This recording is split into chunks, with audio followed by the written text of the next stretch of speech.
వచ్చారు అత్తయ్య. పడేశారా? అవును. నిన్ను కొట్టారు తింటారు అత్తయ్య. అయ్యో మగవారికి కోపం ఎక్కువేనమ్మా. మరి అయినను కూడా నేనెవడో కాదు, సొంత మీ మేనత్తనే.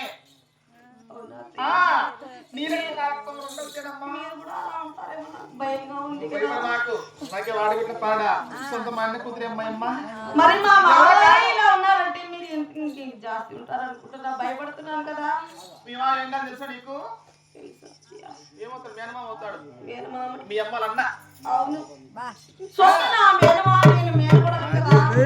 జాలి లేకుండా కొట్టారు తిట్టారు కదా.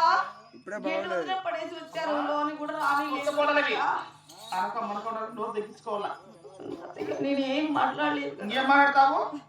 అత్త వచ్చింది గౌరవిస్తాము, చిన్నగా మాడుతున్నావు అంటే ఏమంటున్నావు అనుకుంటున్నావు? ఏమన్నా చాలా గౌరవించారు మా మామగారు. గౌరవం కాలు నీళ్ళ పడ్డాలు కూడా కనికరం లేదు మా మామగారికి అత్తయ్యా.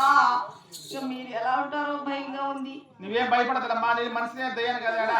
కాదు, ఇంత దయ్యానం కనపడతాను. మా మామగారికి ఎక్కుంటారో తక్కుంటారో నా మేనతో కదా.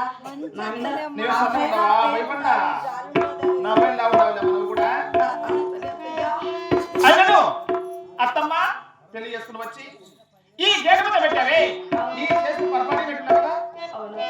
అయినను మీ పావుల పద్ధతి వేరు, ఈ ఓలగొండ పద్ధతి వేరు. ఇక్కడ మా పద్ధతులు చెప్పి వెళ్దామని ఈ గేటు వద్ద పెట్టాను. నా అన్ని పనులు కూడా ఈ గేటు వద్ద పెట్టి నేను ఎలా పలికిచ్చి తీసుకుని కాపాడి చేయించాను. ఎవరు కాదు, నా ఎండ కూతురివి, నా మేనకొడలివి. నీ పనులు ఒకసారి పలికామనుకో తీసుకొని కాపాడి చేపిస్తా. అలా పలకలే అనుకో ఏం కాదులే, పలకొకసారి.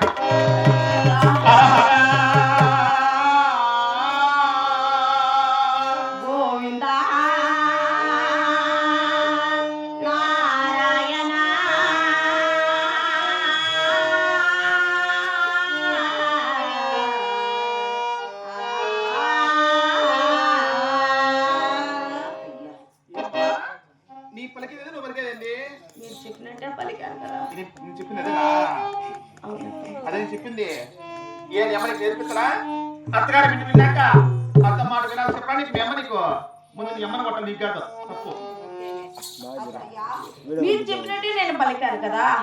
ఉండు పెద్దవాళ్ళు ఉన్నారు, ఒకసారి 2 సార్లు 3 మాసాలు ఉన్నారు, 2 సార్లు ఇస్తాను, 4 సార్లు చెప్తున్నా.